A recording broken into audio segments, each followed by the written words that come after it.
waddin. Wassalatu wassalamu ala asyrafil anbiya wal mursalin Muhammadin wa ala alihi wa sahbihi ajma'in. Asyhadu an la ilaha illallah wahdahu la syarika lah wa asyhadu anna Muhammadan abduhu wa rasuluhu la nabiyya ba'dah.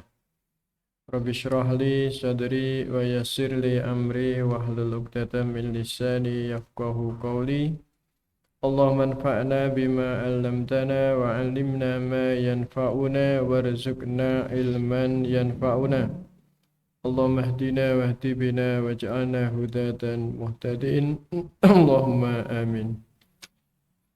Bapak-bapak, ibu-ibu, saudara-saudara sekalian yang dirahmati oleh Allah, alhamdulillah kita bersyukur kehadirat Allah Subhanahu wa taala atas segala anugerah yang diberikan pada kita sehingga malam hari ini kita bisa hadir bersama di majelis yang mulia ini. Mudah-mudahan apa yang kita lakukan mendapatkan ridho dari Allah Subhanahu wa taala, menambah ilmu yang manfaat untuk hidup kita di dunia wal akhirah. Allahumma amin. Kita lanjutkan membahas kitab Mau'izatul Mu'minin. Bab Fadilatut Ta'allum, keutamaan belajar. Bismillahirrahmanirrahim. Amal ayatu faqaulu ta'ala.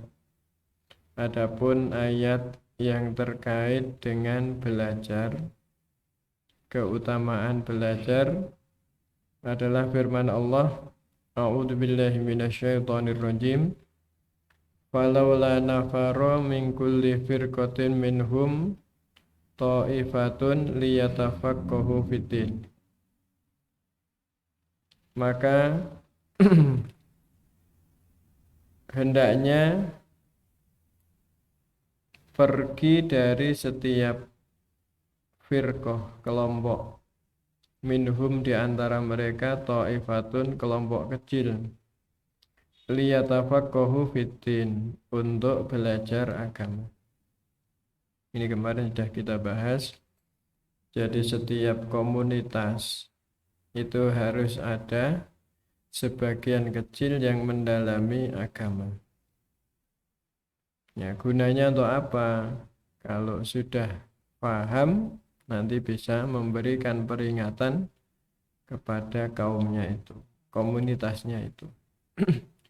Wa qauluhu azza wa jalla, dan firman Allah, fas'alu ahla dzikri in kuntum la ta'lamun. Maka hendaknya kalian bertanya kepada orang yang punya ilmu jika kalian tidak mengetahui.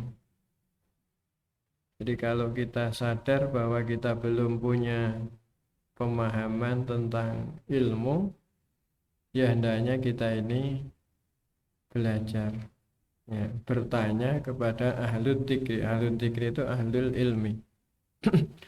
Orang yang punya pengetahuan, orang yang punya ilmu. Jadi harus ya kita ini belajar, ya, bertanya kepada orang yang lebih tahu tentang ilmu.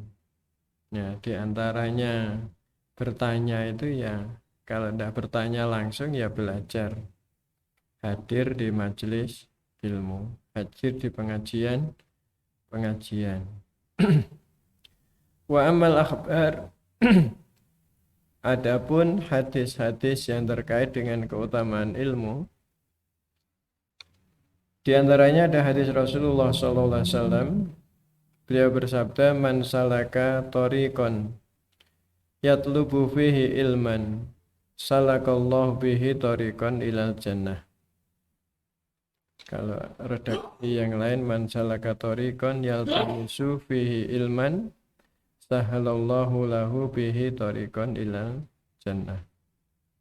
Siapa yang berjalan, menempuh perjalanan untuk mencari ilmu, maka Allah memperjalankannya ke jalan menuju surga.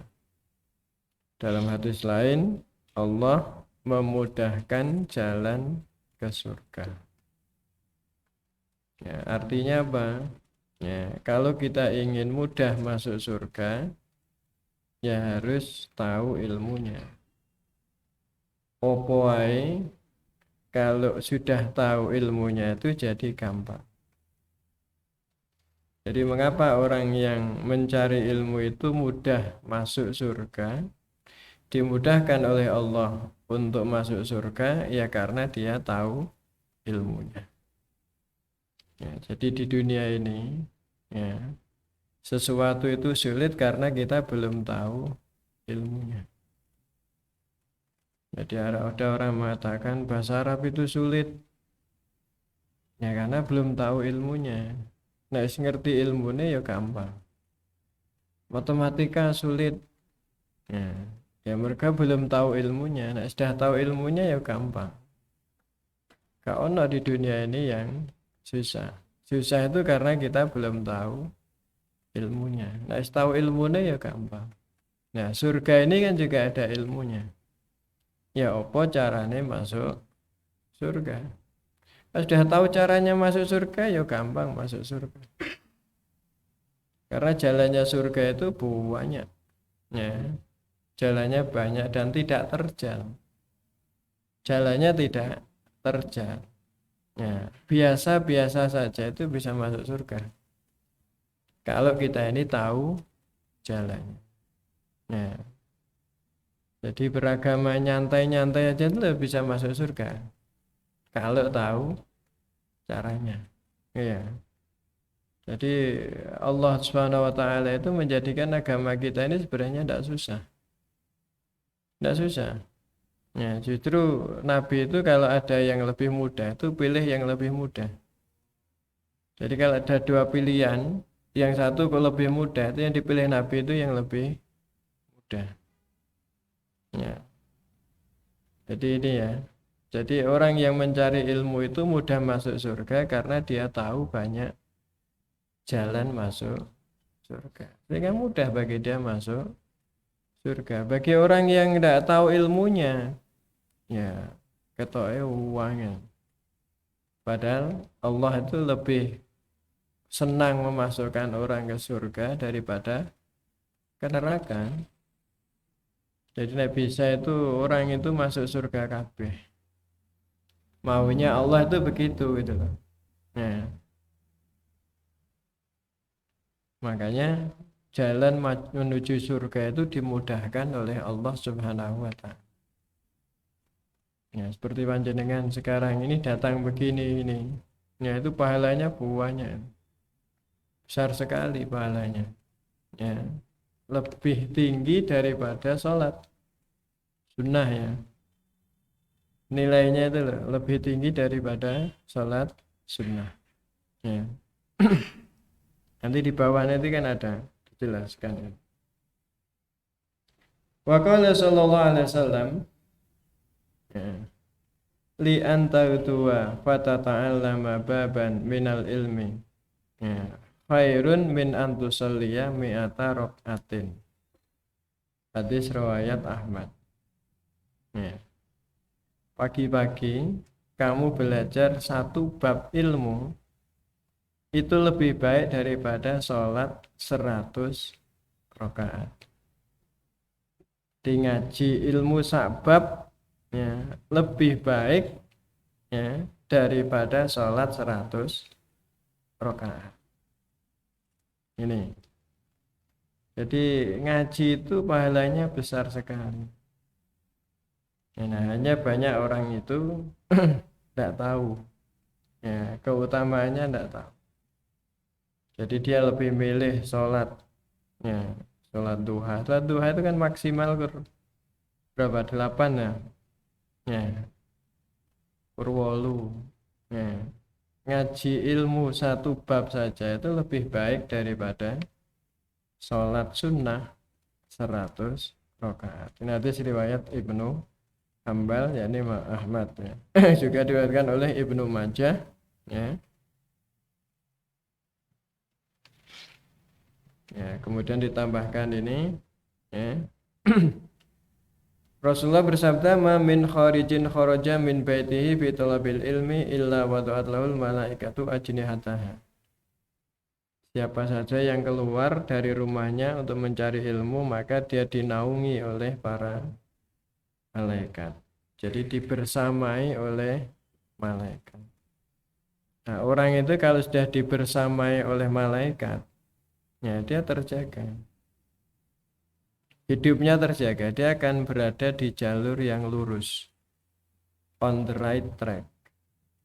Jadi orang itu kalau dibersamai malaikat, dia akan berada di jalur yang lurus.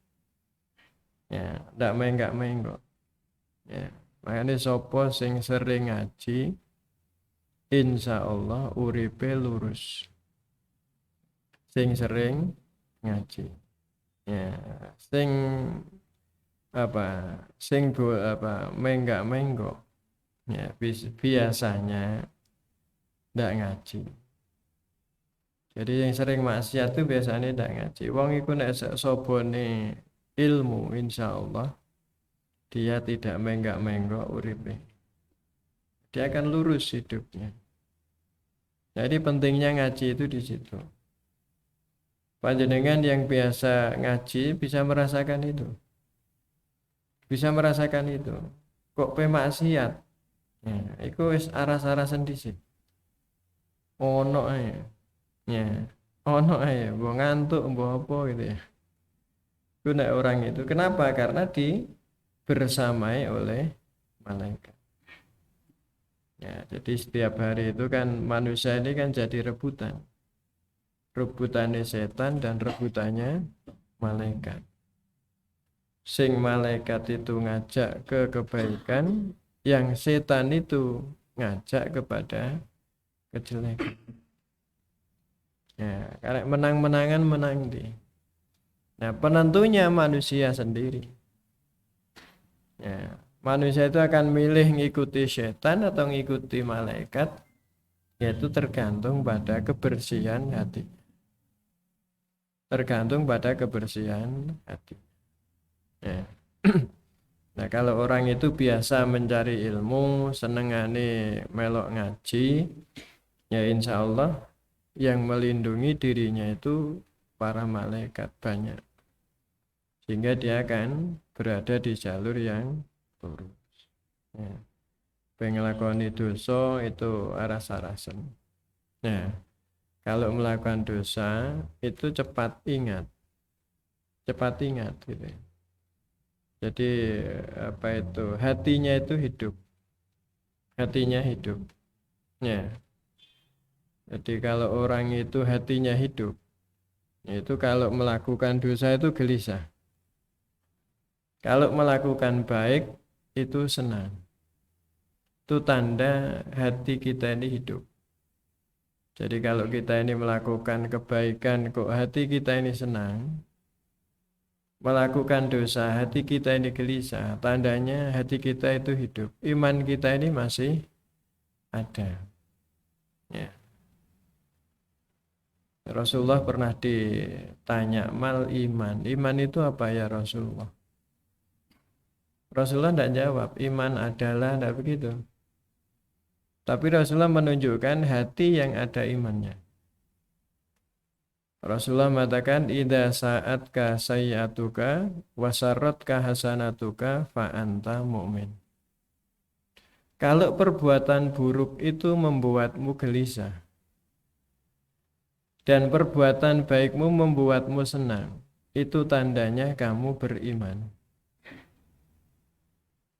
Jadi itu. Ya, jadi panjenengan kok ngaji kok senang. Ya, berarti hati ini urip ono iman. Ya, ono iman. Jadi kalau panjenengan ini melakukan dosa biasa-biasa saja, berarti hatinya sedang tidak sehat. Imannya sedang hilang. Jadi bentino gak sholat, tenang-tenang saja. Itu tanda imannya tidak hidup. Ya, tanda iman tidak hidup. Ya, tanda iman hidup itu ya kalau kita ini seneng nek diajak apa itu seneng. Nek ngelakoni kebaikan itu senang. Jadi bahagia kalau bisa berbuat baik. Kalau berbuat dosa dia gelisah. Ya, itu tandanya hati itu hidup. Nah, mencari ilmu itu, ngaji itu bagian daripada salah satu cara agar hati kita ini hidup. Ya. Nah, hati kita itu apa ya? Semakin kita ini banyak melakukan kebaikan, ya semakin hidup hati kita. Karena hati itu butuh makanan. Jadi kalau hati itu gizinya kuat, ya pada mbek tubuh makan makanan yang bergizi. Jadi tubuh itu nak makannya bergizi ya sehat. Hati itu juga begitu. Kalau diberi makan makanan yang bergizi ya dia. Nah, makanannya hati itu apa? Ya ibadah, ilmu, zikir dan lain sebagainya itu makanannya hati. Di ini ya kata Rasulullah ya pagi hari belajar satu bab ilmu lebih baik daripada sholat 100 rakaat. Wa qala sallallahu alaihi wasallam Rasulullah bersabda thalabul ilmi ya fardhatun ala kulli muslim. Rawahu Ibnu Majah. Mencari ilmu itu wajib bagi setiap orang Islam. Jadi wajib. Nah inilah Islam ini ya sebenarnya agama yang mengajak kepada kemajuan. Jadi maju mundurnya suatu masyarakat, suatu negara itu ya tergantung pada ilmunya. Kalau ilmunya maju, ya negara itu maju. Kalau ilmunya mundur, negara itu mundur. Manusia juga begitu, tergantung pada ilmunya. Ya, tergantung pada ilmunya. Nah, terutama ilmu agama. Ya, ilmu agama. Ya, nah, agama itu sebenarnya kan mengajari seluruh proses kehidupan ini. Interaksi dengan Allah bagaimana, interaksi dengan manusia bagaimana. Nah, ini harus dipelajari. Gimana caranya berinteraksi dengan Allah, bagaimana cara berinteraksi dengan selain Allah, dengan Khalik dan dengan makhluk. Ini semuanya diajarkan oleh agama. Ya, maka sebenarnya orang hidup itu pedomannya sudah jelas. Jadi kalau orang Islam itu sebenarnya persoalan pedoman hidup itu sudah selesai. Ya. Jadi kalau orang kok masih bingung ya apa sih caranya urip itu berarti nggak punya ilmunya. Makanya kan diwajibkan belajar. Kenapa? Karena semua ajaran agama ini, carane urip itu sudah ditunjukkan di dalam Al-Quran. Urip sing bener ya apa, urip sing salah ya apa, akibatnya kalau bener gimana, akibatnya kalau tidak bener itu gimana. Itu sudah ada semuanya. Maka orang berislam itu sebenarnya sudah gampang. Apa wis terus cemupak kabeh. Karena Allah menciptakan manusia ini sebenarnya tidak muluk-muluk. Nah, maunya Allah itu tidak muluk-muluk. Sudahlah kamu ikuti aja lah pedoman itu selesai. Dan itu tidak mengganggu hidup manusia di dunia. Ya, coba sekarang dihitung aja lah. Kewajiban kita sehari-hari itu berapa? Gak ono sing ganggu. Pengen bal-balan je iso, pengen badminton je iso, itu ya. Pengen turu je iso, pengen apa je iso. Coba, betapa mudahnya Allah itu mengatur hidup manusia. Ya tak? Jadi semuanya sudah selesai lah kok. Gampangnya hidup begitu kok orang tidak mau taat itu loh. Ya, terus mau cari jalan hidup yang mana lagi? Persoalannya kan orang sekarang ini kan bukan pada persoalan agama ini susah atau tidak. Karena dia tidak bisa aja. Yang pertama dia tidak tahu jalannya itu seperti apa. Yang kedua, tidak bisa ngatur waktunya. Coba kita ini kalau diwajibkan ibadah sehari-hari, misalnya sholat ini, wajib sehari-hari kan sholatnya. Itu pirang jam. Panjenengan tidak sholat berapa jam? 5 kali itu berapa jam? Ada 1 jam. ada 1 jam, 5 kali itu loh 1 jam. Nah 5 kali 1 jam berarti per sholat iku 20 menit. Piro? 15 menit ya. Piro? Swidak bagi 5 itu berapa? Eh? 12 menit. Panjenengan nek sholat ada 12 menit. Subuh 12 menit. Dah. Ya, gampang lah. Per sholat itu 10 menit udah sampai lah. 50 menit lah. Itu mengganggu berapa dari 24 jam? Ganggu apa enggak dari 24 jam? 24 jam loh ya. 24 jam dikurangi 50 menit tuh. Ora ono sak jam.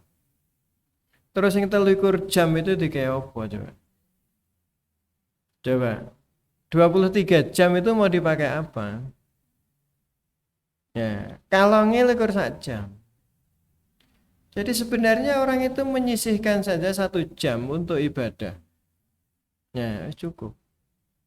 Ya kira-kira lah cukup lah 2 jam aja lah ya. Nanti intikirnya, maca Quran itu ya. Ya kira-kira ya 2 jam lah. Masa yang berapa itu?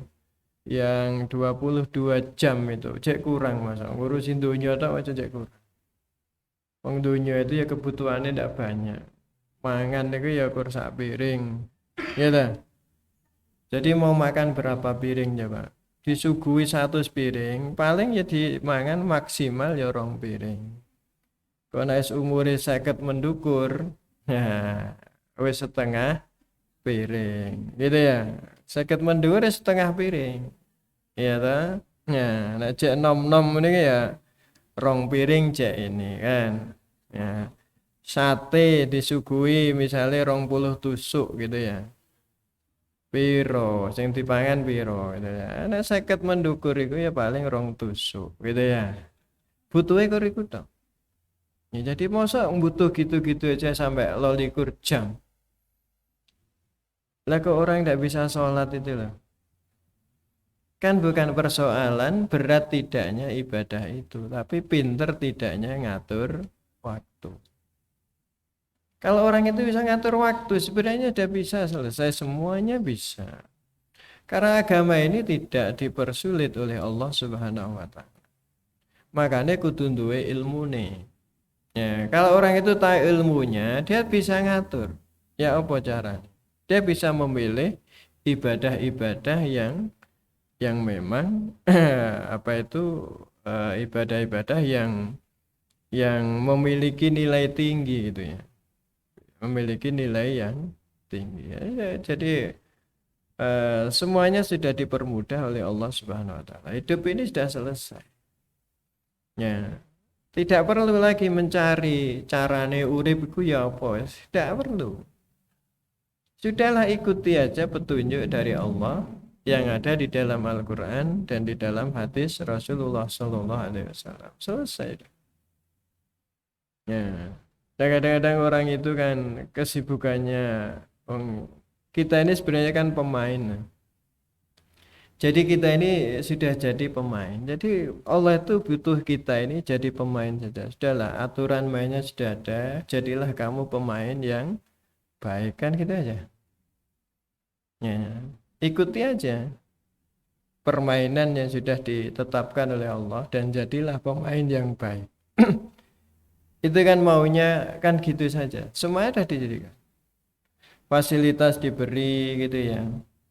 Aturan main diberi gitu ya. Manusia kan tinggal gitu saja, tinggal main saja. Coba semua yang ada di langit dan di bumi untuk manusia semua. Ya, semuanya disediakan untuk manusia. Kurang apa nih coba? Ya kan? Caranya hidup juga sudah ada. Nah, kadang ada orang itu macam-macam. Cek golek, ya apa sih caranya ini? Masih mencari Tuhan. Gimana Tuhan? Ya semuanya sudah ditunjukkan oleh Allah siapa Tuhannya, gimana cara mendekati Tuhan, macam-macam itu. Masih bertanya-tanya lagi. Nah, ini kurang penggawaian ya gitu kan. Ya, protes dengan ajaran agama gitulah. Kenapa sih Allah itu menyuruh sholat? Takon barang. Kenapa suruh sholat barang? Ya. macam-macam wong iku ya. Ya, ana sing sibuk lagi ngurusi wong liya, orang ngurusi awake dhewe gitu ya. Jadi kan kurang penggawean ya. Ya. Jadi ini yang terjadi. Makanya ilmu itu penting sehingga diwajibkan. Thalabul ilmi fardhatun ala kulli muslim. Wa qala Abu Darda. Ya. Abu Darda itu namanya Uwaimir bin Malik Al-Ansori Al-Khazraji. Ya. Waliyul Qadha fi Dimashq bi amri Umar Al-Faruq. Jadi Abu Darda itu namanya Uwaimir bin Malik Al-Ansori. Jadi orang Ansor dari suku Khazraj. Ya, dia pernah menjadi hakim di Damaskus pada masa Umar bin Khattab. Ya. Ya, dipuji oleh Rasulullah, Uwaimir hakimu ummati. Uwaimir adalah hakimnya umat. Dia mengatakan, ini seorang sahabat, li'an ata'allama mas'alatan ahabu ilayya min qiyami lailatin. Belajar satu masalah, belajar satu ilmu, itu lebih aku cintai daripada sholat. Jadi ngaji itu lebih aku cintai daripada sholat.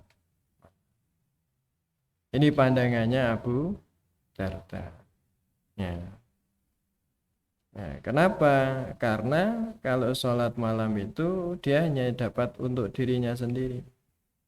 Tapi kalau dia belajar ilmu, ya, dia tahu caranya ibadah yang benar, dia bisa mengajarkan ilmunya kepada yang lain, manfaatnya lebih banyak.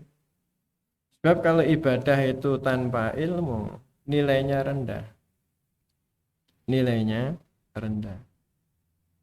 Jadi orang itu ahli ibadah tapi ibadahnya tidak ada ilmunya, itu nilainya rendah. Wa qala aidan, Abu Darda juga mengatakan al-alimu wal muallimu syarikani fil khairi. Wasairun nasi hamajun la khaira fihim. Ya. Orang yang berilmu dan orang yang mengajarkan ilmu ini adalah duetnya. Syarikani itu bareng-bareng fil khairi dalam kebaikan. Orang alim, orang yang berilmu dan orang yang mengajarkan ilmu, ya, itu sama-sama dalam kebaikan. Syarikani. Ya, duet ya, berduet dalam kebaikan. Ya, sementara yang lain dianggap la khaira fiha. Ya. Tidak ada kebaikannya. Jadi kalau tidak ada ilmunya itu, ya, itu nilainya rendah. Orang itu kalau tidak punya ilmu nilainya rendah. Di hadapan manusia rendah, di hadapan malaikat rendah, di hadapan Allah juga rendah. Wa qala Syafi'i, ya. Imam Syafi'i mengatakan, nah, namanya Imam Syafi'i itu Muhammad bin Idris Asy-Syafi'i. Ya. Dia hidup tahun 150, wafat tahun 204. Umurnya hanya 54 tahun. Ya, tapi karyanya banyak. Ya, karyanya banyak. Shahibul madhab al-masyhur. Ya, dia salah satu dari empat pemilik madhab yang terkenal. Ya, dia pernah tinggal di di Irak, ya, terakhir tinggal di Mesir. Ya. Makamnya ada di Mesir. Ya, makamnya ada di Mesir. Apa kata Imam Syafi'i? Thalabul ilmi afdalu minan nafilah. Mencari ilmu itu lebih utama daripada sholat sunnah. Jadi ibadah sunnah. Jadi mencari ilmu itu lebih utama daripada ibadah sunnah. Ya. Jadi ngaji. Ya. Jadi ngaji itu lebih utama daripada melakukan ibadah-ibadah sunnah. Nah, ini pentingnya ngaji. Ya. Ini diakui oleh para ulama. Ya. Nah, pandangan seperti ini tentu berdasar pada apa yang disampaikan oleh Rasulullah SAW, apa yang disebutkan di dalam Al-Quran. Jadi ini kan penyimpulan itu ya.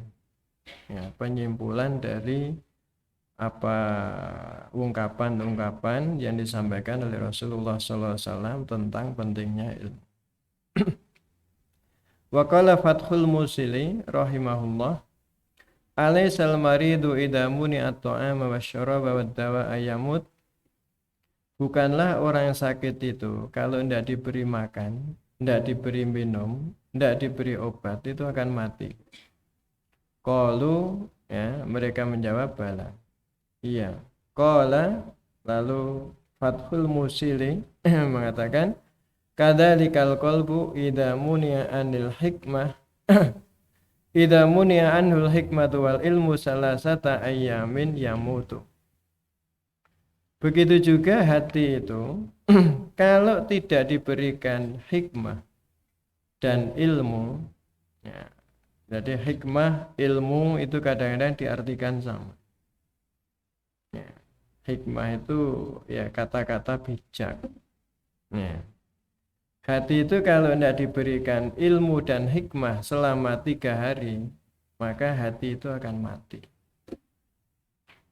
Jadi hati itu kalau tidak digawe ngaji 3 dino, gak dike moco ilmu 3 hari, itu akan mati, kata Fathul Muslim. Fathul Muslim sudah dijelaskan siapa ini. Saya juga belum tahu yang jelas dia salah satu ulama ya. Jadi hati itu kalau tidak digawe ngaji, nggak digawe belajar selama 3 hari itu akan mati. Nah, hati yang mati itu tadi itu, ya, tidak semangat melakukan kebaikan. Hati itu nek mati itu ya sudah, ya, gak ono gerengi belas untuk kebaikan. Itu hati yang mati. Nah, nek hati masih sakit, ya, itu jangan ono gerengi sidik-sidik. Hati yang hidup itu gereng kalau diajak baik. Ya. Nah, hati itu akan menjadi hidup kalau dikasih makan ilmu. Nah, ini pentingnya. Jadi semuanya menjelaskan betapa pentingnya ngaji itu. Ya, tapi kan tidak banyak yang sadar tentang itu. Ya, sehingga ngaji itu ya banyak yang meninggal.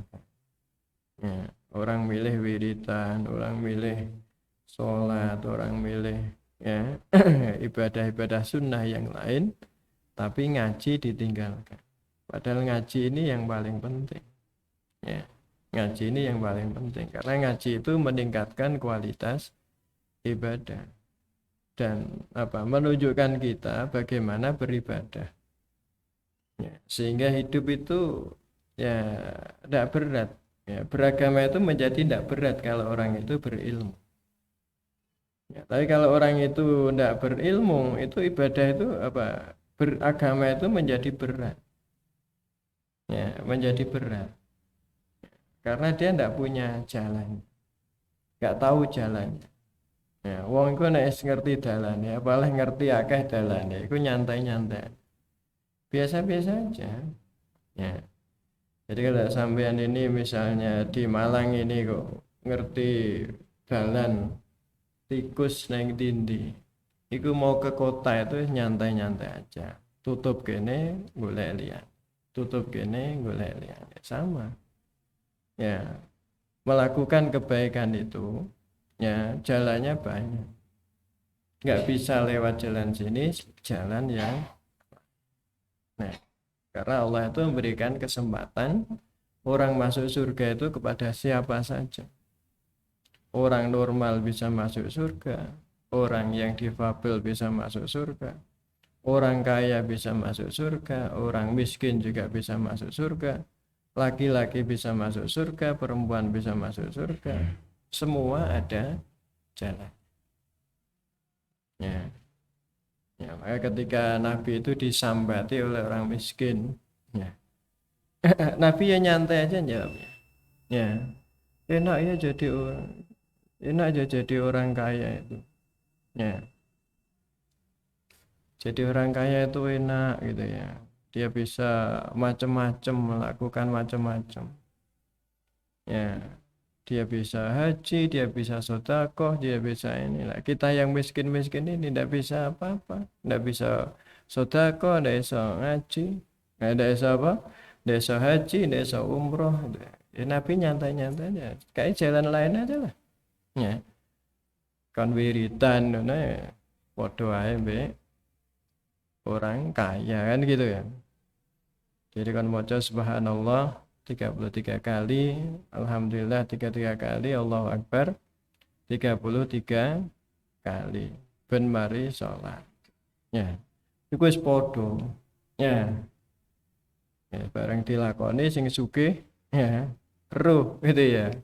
Waduh, kita kalah lagi nih. Orang kaya juga sudah tahu sekarang ini sama-sama mengamalkan itu, kita kalah lagi. Ya sudahlah, Allah itu sudah ngatur begitu gitu ya. Jadi Allah sudah memilih ya. Ada yang kaya, ada yang miskin. Ya. Jadi itu ya. Ya, jadi maka disitulah pentingnya orang ngaji itu di situ. Jadi kata Fathul Musili, ya hati itu kalau hendak digawe ngaji, tidak dibagai belajar sampai 3 hari itu akan mati. Walaqad sadaqa fa inna gida al-qalbi al-ilmu wal hikmah wa bihi ma hayatuhu. Nah, pendapat tadi itu benar adanya sebab ya, makanan hati itu adalah ilmu dan hikmah. Dengan ilmu dan hikmah hati itu menjadi hidup kama anna ghada al-jasadi at-ta'am. Seperti makanan gizinya atau gizinya badan itu adalah makanan. Wa man faqadal ilma faqalbuhu maridun wa mautuhu lazimun. Orang yang kehilangan ilmu maka hatinya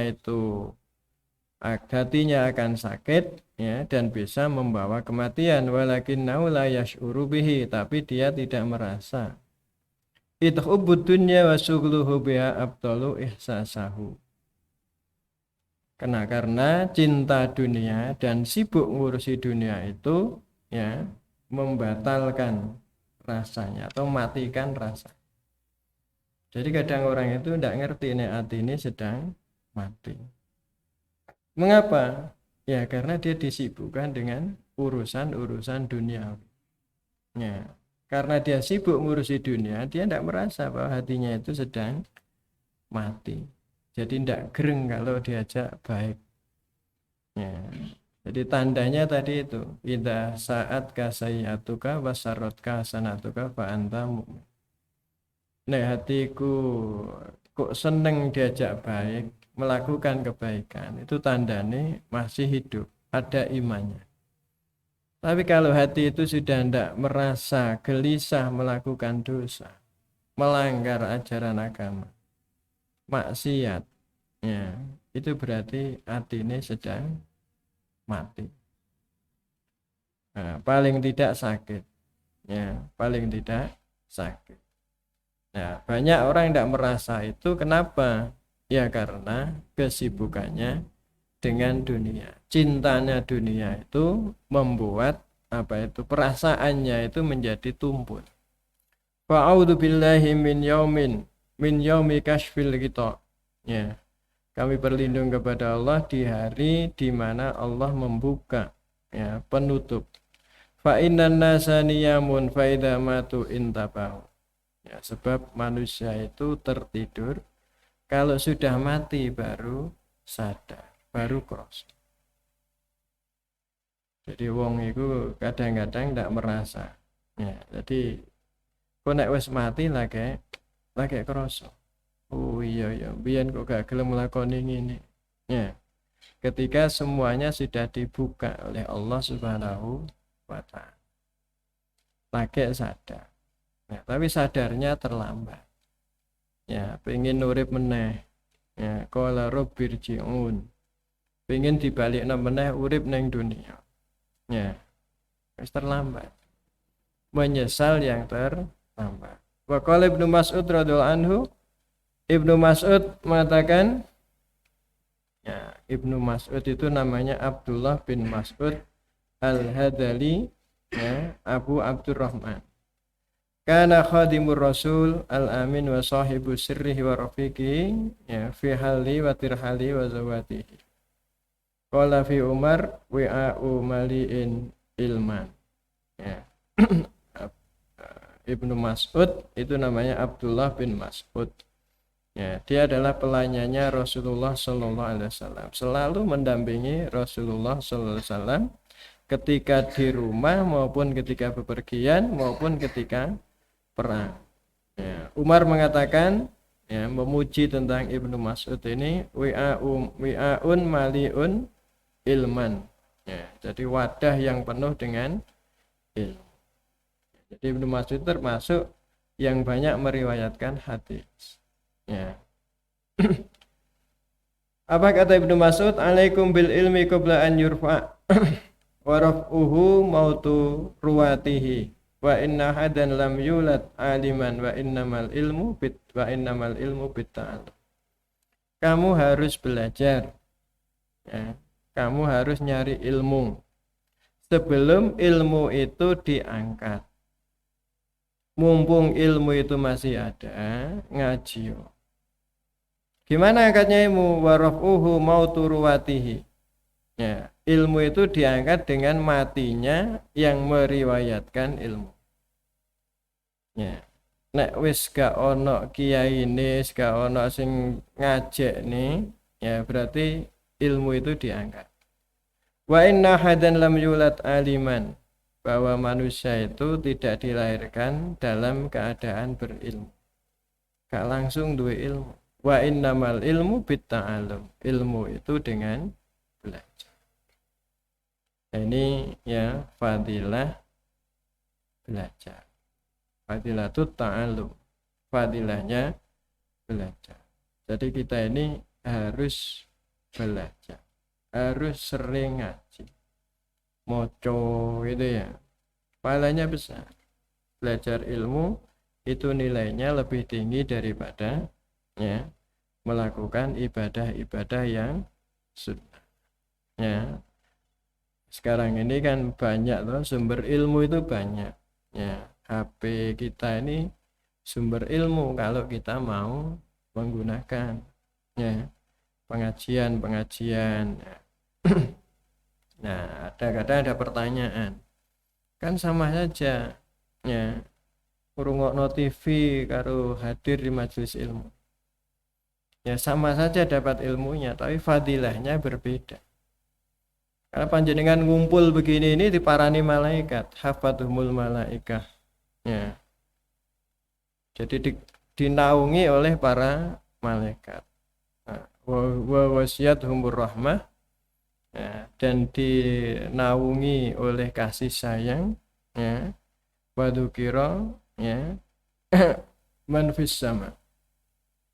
Dibangga-banggakan, ya, di kalangan malaikat yang ada di langit. Jadi nek wong iku senengane golek ilmu iku sudah populer di kalangan para malaikat. Jadi wong iku nek senengane golek ilmu iku wis populer di kalangan malaikat itu. Ya, karena dia itu disebut-sebut namanya di sana. Itu loh, si fulan itu senengane ngaji, si fulan itu loh senengane ngaji. Itu disebut-sebut di sana. Nah, ini diingatkan oleh Ibnu Mas'ud. Ya, mumpung ilmu itu belum diangkat, ngaji yo. Karena orang itu gak langsung pinter, tapi ya, ilmu itu harus dengan belajar. Maka bersyukur kalau kita ini ya menjadi orang yang masih senang ngaji. Itu adalah nikmat yang besar. Tidak semua orang bisa. Tidak semua orang bisa. Ya, kan saya sampaikan tuh, Pak Usman itu nak ngirimi WA itu nang pirang grup sing teko kok sakmene iki. Ya, padahal peserta grup itu berapa?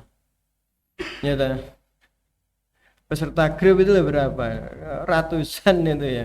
Kan ora kursi itu tok Pak Usman niku ngirime nang WA itu kan grup ya. Ya tapi panjenengan kok merespon itu ya. Ya tidak harus di sini gitu ya, di tempat-tempat lain ya monggo saja, ngaji di mana saja selama ada waktu. Tapi harus disisihkan waktu ya. Paling tidak seminggu pisan itu kudu ngaji. Kudu duwe agenda ngaji. Nah, ngaji itu tidak bisa kita akan istiqomah kalau tidak kita agendakan. Gak bisa istiqomah sampean gak agendakan. Ya. Jadi pokoknya sampean ini kudu duwe jadwal. Pokoknya ben malam Rebo atau ben malam opo terserah. Kudu duwe jadwal. Saya harus ngaji. Nek gak mbok jadwal, ya ndak akan bisa. Es kolo-kolo teko, kolo-kolo ndak itu karena ndak punya jadwal. Tapi kalau itu sudah menjadi jadwal hidup kita, maka kita akan terikat oleh jadwal itu. Ya, sampai nono tamu, sampai kandani, aku ayah ngaji, sesuk ae atau engkok mari bisa. Itu karena kita punya jadwal.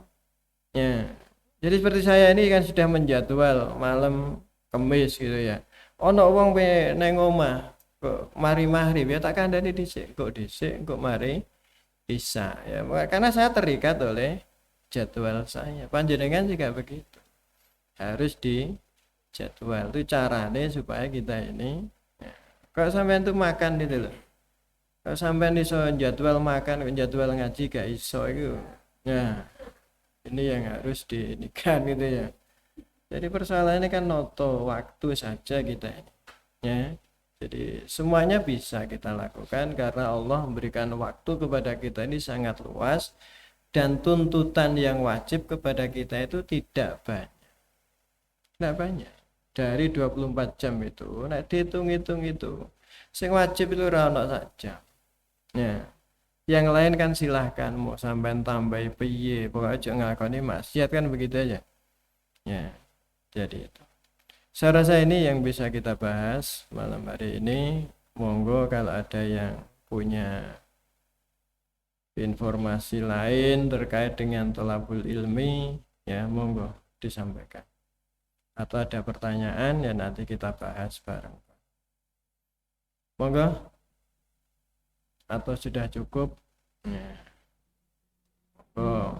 Kalau ada pertanyaan silahkan disampaikan. Ya, nanti nek iso tak jawab, gak iso ya dijadikan PR.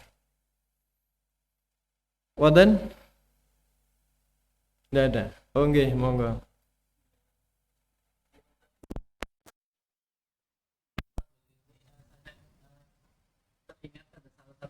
Yang tadilah ilmu sampai negeri Cina ya. Nah, apakah hadis tersebut berlakunya di zaman dulu pas sahabat Nabi hidup saja? Karena yang tahu saya yang namanya pemerintahan yang Cina saat ini kan juga ke Muslim ribut juga. Jadi kubul ilmu walau bisin itu hadisnya Maudhu itu hadis palsu. Ya, semangatnya betul gitu ya. Semangatnya betul itu gampangnya ya carilah ilmu di mana saja. Ya, karena al-hikmah itu dholatul mu'min. Ilmu itu adalah barang hilangnya orang Islam. Nah dia itu digulai. Ya, tapi hadisnya itu maudhu, Pak. Hadisnya itu hadis palsu. Jadi bukan dari Rasulullah SAW. Mas, hadisnya palsu tapi semangatnya benar. Ya, semangatnya. Jadi hadis maudhu itu adalah harus disampaikan kalau itu hadisnya maudhu. Kalau kita menyampaikan harus kita tunjukkan bahwa ini hadis maudhu. Hadis maudhu itu adalah hadis yang paling rendah tingkatannya. Karena di situ diriwayatkan oleh orang yang suka berbuat dusta.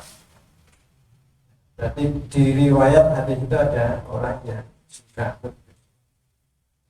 Dan hadis maudhu itu macam-macam motifnya. Ada yang memang motifnya sudah tahu dia itu motifnya ingin membuat orang itu dalam ibadah, dalam belajar, dalam ya wiridan, dalam macam-macam gitu ya.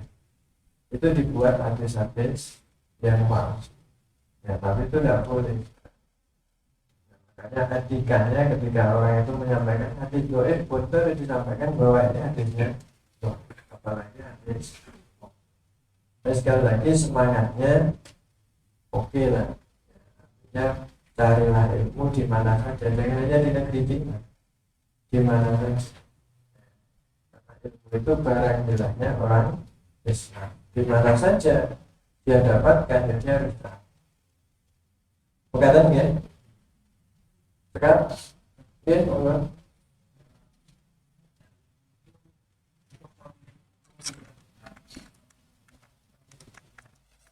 Ya.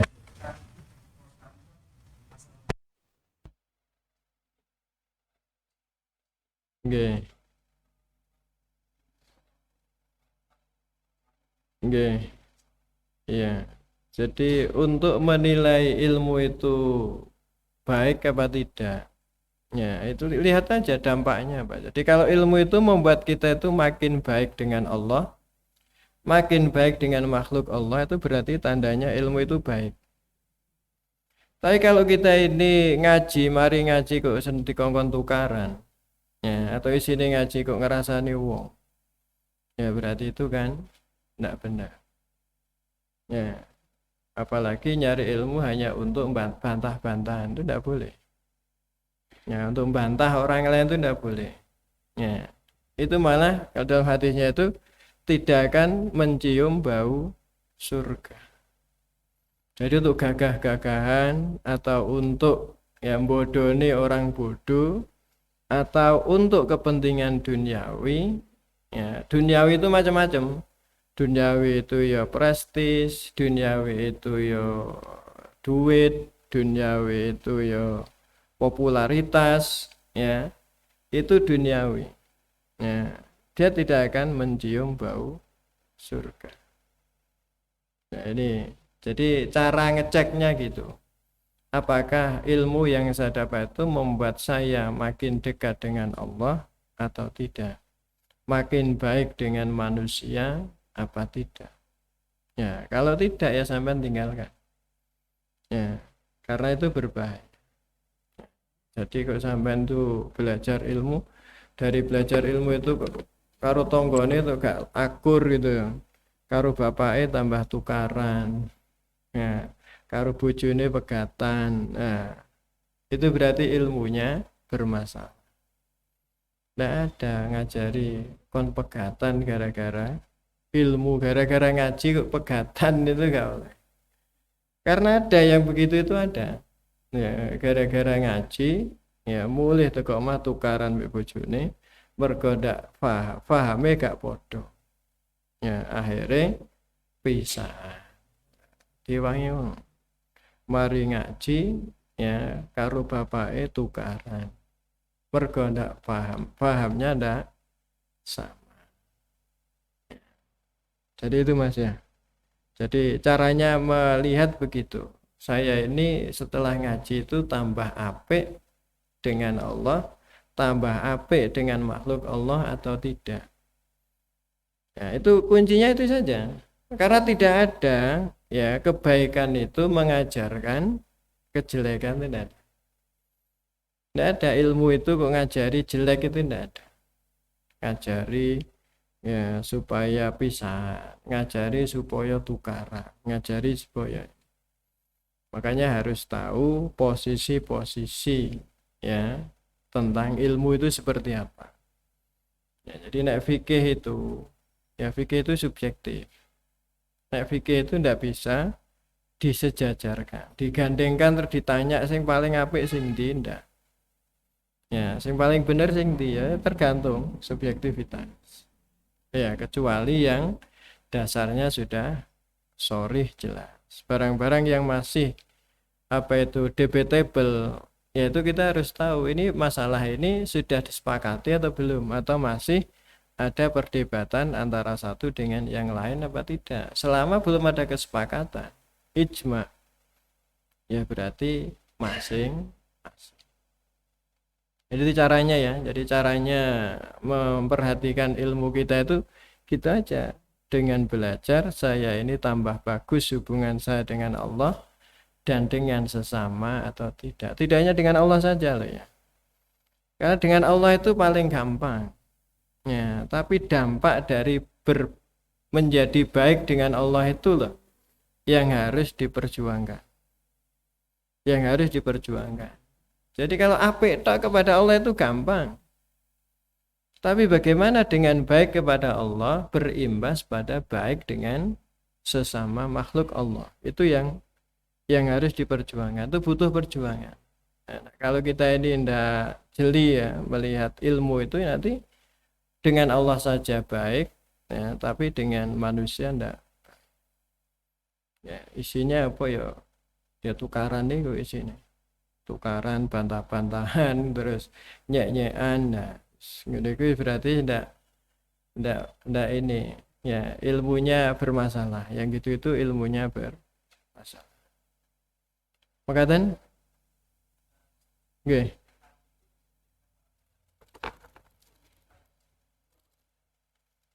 Ya nggih. Bisa dijadikan ukuran.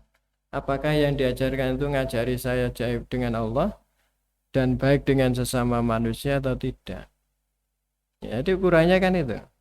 Ya, karena kan orang itu tahu ilmunya itu dapat dari situ.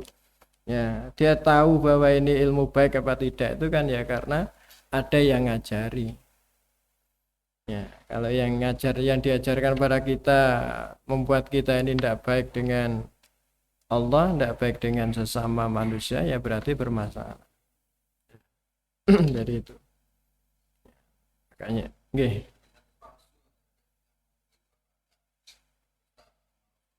Iya.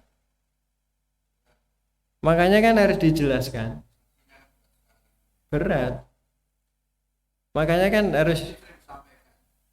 Makanya etika ketika orang itu menyampaikan hadis maudhu itu harus disebutkan hadis ini maudhu.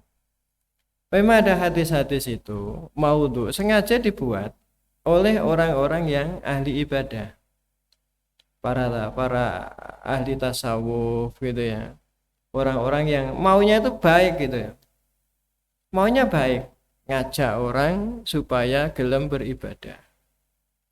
Nah, itu maunya. Semangatnya sebenarnya betul, semangatnya betul. Tapi dia berani mengatasnamakan Rasulullah. Dan itu dosa besar. Ya, dan itu dosa besar. Makanya kan etikanya di kalangan muhaddisin, kalau orang itu menyampaikan hadis maudhu harus diceritakan bahwa hadisnya ini maudhu. Disampaikan hadisnya.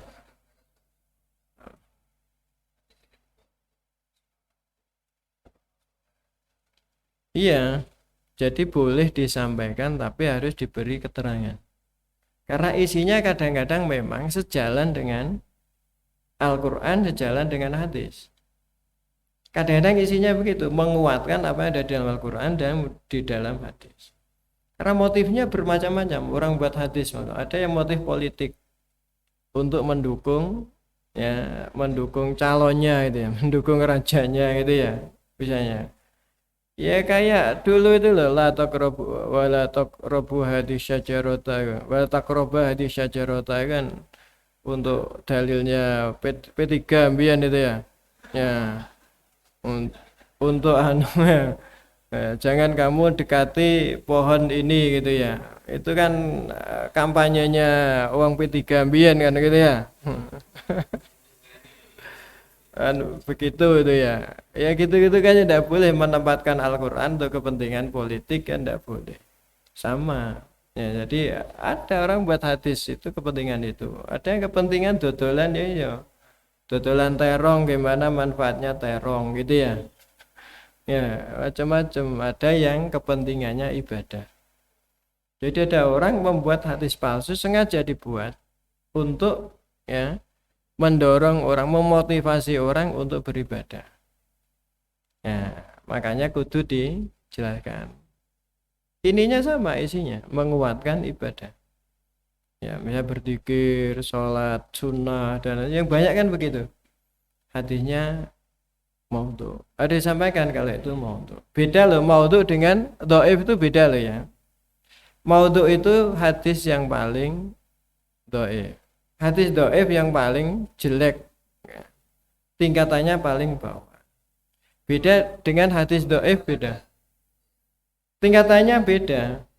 Jadi hadis dhaif itu ya ini panjang nanti ceritanya ya. Jadi hadis dhaif itu tidak sama dengan maudhu. Maudhu itu hadis paling dhaif. Nah, tapi hadis dhaif itu di kalangan para ulama masih boleh diamalkan. Dhaif itu boleh diamalkan. Ya, tetap tapi diceritakan hadisnya dhaif. Nanti di kitab yang nanti kita bahas itu banyak hadis dhaif. Ya. Makanya kalau nyari kitab tuh yang sudah ada takhrijnya itu lebih enak supaya kita ini tahu ini dhaif apa tidak gitu ya. Tapi di kalangan para ulama terutama ulama fikih mengamalkan hadis dhaif itu boleh. Bisa dijadikan hujjah, dasar untuk melakukan amal. Ya, itu boleh. Sebagian lah ya, terutama di kalangan fuqaha, 4 mazhab itu membolehkan. Tapi di kalangan para muhaddisin, ahli hadis, hadis dhaif itu tidak bisa dijadikan landasan hukum. Ya terserah nantinya. Zaman hadis dhaif itu biasanya sudah ada hadis lain yang menaungi gitu ya, atau ayat lain yang menaungi. Misalnya baca Quran, misalnya nanti hadis dhaif itu menjelaskan lebih rinci tentang keutamaan baca Quran. Dzikir misalnya hadis dhaif nanti menjelaskan rinciannya gitu ya. Ya itulah sebenarnya yang kemudian menjadikan mengapa ada perbedaan cara beribadah. Karena ada yang menggunakan hadis dhaif sebagai landasan hukum. Ya, itu. Nah, kalau di Muhammadiyah sudah dipatok hanya menggunakan hadis yang sahih saja, makbulah. Hadis sahih dan hadis hasan. Ya, hadis dhaif tidak dipakai di Muhammadiyah. Maka otomatis patokannya sudah tidak sama, pasti beda. Sampai kalau dengan masyarakat umum yang sekarang ini ada itu ya, kok beda dengan Muhammadiyah ya, patokannya wis gak bodoh. Ya, patokannya wis gak bodoh. Ya, jadi kalau sampai buka-buka dalil-dalil yang dipakai itu umumnya hadisnya dhaif. Ya, amalan-amalan yang banyak berlaku di masyarakat awam itu ya ono dalil ya ono. Cuman dalil itu dhaif. Lah Muhammadiyah kok tidak cocok kenapa? Karena Muhammadiyah tidak menggunakan hadis dhaif. Ya, tapi mereka punya dalil dhaif dan mereka menerima hadis dhaif bisa dijadikan sandaran hukum. Ya, sandaran hukum itu hampir semua madhab 4 itu pakai itu. Ya, bahkan yang kaitan dengan kuburan-kuburan itu banyak ya dipakai di kitab Ar-Ruh Ibnul Qayyim itu. Ya, itu banyak ya. Ibnul Qayyim itu kan terkenal mujaddid itu. Tapi dalam hal-hal tertentu Ibnul Qayyim itu juga pakai hadis-hadis dhaif. Ya lihat aja di kitab-kitabnya kan banyak ada hadis-hadis dhaif. Kitab Ad-Da' wa Dawa, kitab Ar-Ruh ya. Itu banyak hadis dhaif yang dipakai sebagai dasar untuk menjelaskan. Ya. Karena itu maka kita harus tahu ya. Supaya tidak terjadi cekcok di bawah itu harus tahu itu kenapa apa sih kok ngelakoni ngene. Delok dasare apa. Ya, oh dasarnya hadisnya dhaif. Ya sudah karena dia patokannya hadis dhaif boleh. Ya sudah. Ya, soal nanti diterima dan tidak itu urusannya dengan Allah Subhanahu wa taala kan kita tidak punya urusan ke sana. Penting kan kita tahu sehingga kita ini tidak jadi konflik di bawah. Nah, itu pentingnya podo ruwe itu di situ itu. Podo ruwe sehingga ibadah kita ini beragama kita ini kemudian tidak melahirkan dosa. Hanya karena kita belum tahu patokan. Ya. Makanya ngaji itu yang penting di situ itu. Ben roh patokannya opo tuh sing iku. Ono kabeh kuwi sampean delok ono kabeh. Makanya kan sampean ngotot kaya apa. Ya mereka ndak akan mau. Pun dia punya dasar ya dan yang menyampaikan itu juga bukan sembarang orang gitu loh. Ya jadi ilmunya ya dukur gitu. Yang punya pandangan-pandangan begitu itu juga ilmunya dukur. Ya. Tidak ulama sembarangan. Ya. Itu yang harus kita ketahui sehingga tidak tergesa-gesa mengklaim sesuatu. Itu pentingnya ngaji di situ. Ya, jadi harus digarisbawahi ya, maudhu dengan dhaif tidak sama. Orang mengamalkan hadis dhaif bukan berarti melakukan bid'ah. Nah, bukan bid'ah. Melakukan hadis dhaif itu bukan melakukan bid'ah. Ya dia mengamalkan hadis tapi hadisnya dhaif. Nah, ulama itu ada yang membolehkan, ada yang tidak, ada yang boleh dengan syarat. Selama ya ada yang berpendapat begitu ya sudah. Enggak usah otot-ototan. Ya, kadang kita ini otot-ototan itu kepentingannya apa toh? Coba kita ini otot-ototan itu sebenarnya kepentingannya apa? Coba, kan kita pengen dia masuk surga kan begitu. Lawang dia tuh udah punya cara sendiri masuk surga kok sampean paksa. Kan kepentingannya apa coba? Orang sekarang ini orang gegeran itu sebenarnya kepentingannya apa toh? Kepentingannya kan semuanya ingin menyelamatkan. Biar dia tidak masuk neraka, biar selamat kan begitu ya.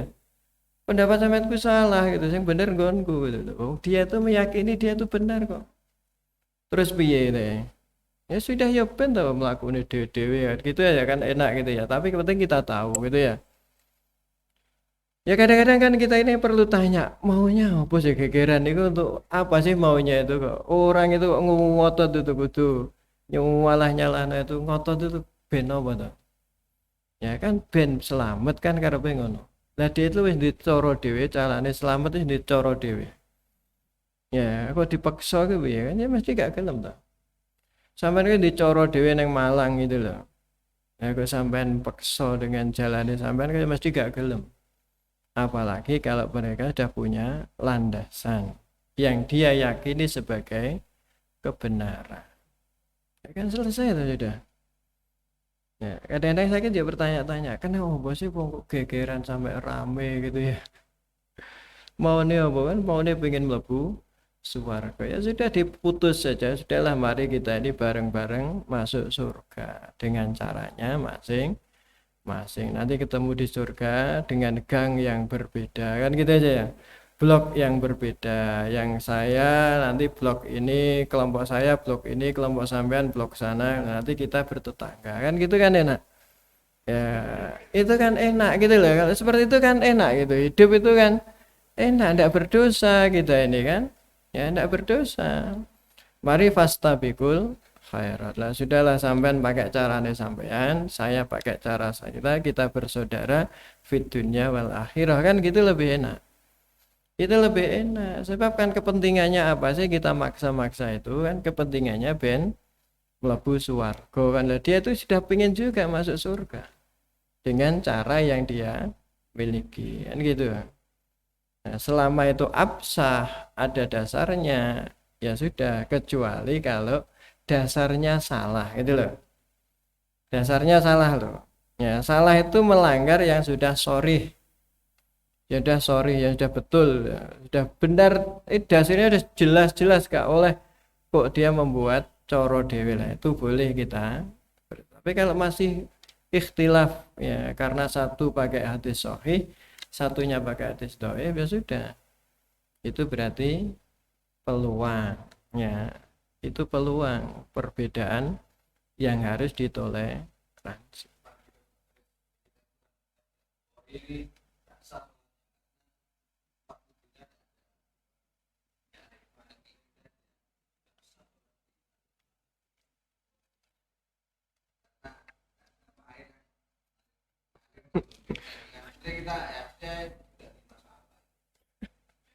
Sah dan tidak itu ukurannya apa? Iya ta. Ukurannya nek gak padha ukurane ki ya wis. Ya. Wis gak padha ukurane ki ora usah dipaksa. Iya ta. Ya nek gak dianggap gak sah ya gak usah salat nang kene. Kan enak sederhana gitu aja. Enggak usah dipaksa gitu loh. Sementara yang di sini mengatakan itu sah aja kan. Iya ta. Ya. Sah itu kan belum tentu diterima. Mau diterima atau mau disah? Kan sah itu belum diterima loh ya. Sah itu kan sekedar memenuhi syarat dan rukun saja. kok dianggap ndak sah itu loh, gara-gara gak ono ledokane. Nek ono ledokane nek kalau dia itu menggunakan mazhab Syafi'i, ledokan itu harus jumlahnya 2 kolah baru bersih. 2 kolah itu ukurannya 60, 60, 60. Minimal itu. Baru bisa suci dan mensucikan. Nah, nek sampean teko njaba nggawa najis, mlebu kono lewat kono, kan nambah-nambahin najis. Tambah najis toh. Ya, nak tambah najis. Kan gitu ya. Ya, itu kalau konsekuen loh ya, kalau konsekuen ngikuti mazhab Syafi'i ya. Mazhab Syafi'i itu kan dakola. Selain itu kan enggak ada air mustakmal itu. Ya, enggak ada air mustakmal. Ya. Najis itu sangat ini gitu. Ya. Yang di jalan-jalan yang kita ini tidak bisa menghindari. Ya sudah dimaafkan gitu aja. Dimaafkan itu dimaafkan. Jadi kalau kita ini susah menghindari, itu sudah dimaafkan. Itu loh. Ya. Jadi makanya kan seperti ini dah cukup gitu. Ya. Nah, kalau berpikir, oh itu kan gue najis lah, sampean niku ora ijik iku yang mlebu kene iki ya najis kok. Kalau wong kena bleduk kena anu kan ya najis mlebu kene. Jadi gitu aja ya. Makanya nek ngaji itu saya bantah. Ya. Nek ngaji so bantah. Karena gak ngaji itu ya kalah dalil. Ya kadang-kadang yang mengatakan begitu juga gak harus dalile gitu ya. Ya hanya ikut-ikutan gitu ya. Ya. Makanya saya malah risih kalau ada, saya pribadi ya malah risih ada gitunya itu. Itu apa nih kotor gitu ya, lumutan kotor gitu ya. Malah engko sing mlebu kono sikile gudiken barang gitu ya. Malah ragu-ragu itu, Pak. Ya, malah ragu-ragu. Ini sudah seperti ini sudah cukup. Jadi tidak perlu dianukan Pak Sumari. Ya sampai nak gelem ya sholat oke ini gak gelem yang golek masjid liyon gitu aja sederhana gitu. Nah saya jadi wis biasa gitu itu ya. Yang gitu-gitu itu biasanya lagi ruh gitu ya. Ini lagi ruh. Nah wis ruh kono ruh kene itu ndak bahas gitu-gitu itu. Ruh kono ruh kene itu ndak dibahas itu ya. Jadi gitu, nggih. Wonten malih. Oh nggih. Oh masih kerasan nih. Nggih monggo.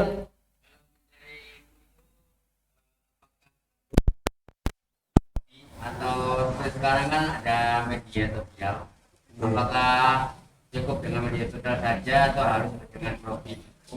Sing sae wonten. Sing sae wonten.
Asyhadu an la ilaha illa anta nastaghfiruka wa atubu ilaik.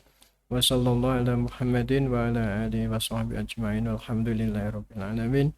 Kurang lebihnya minta maaf. Wallahu a'lam bishawab. Wassalamualaikum warahmatullahi wabarakatuh.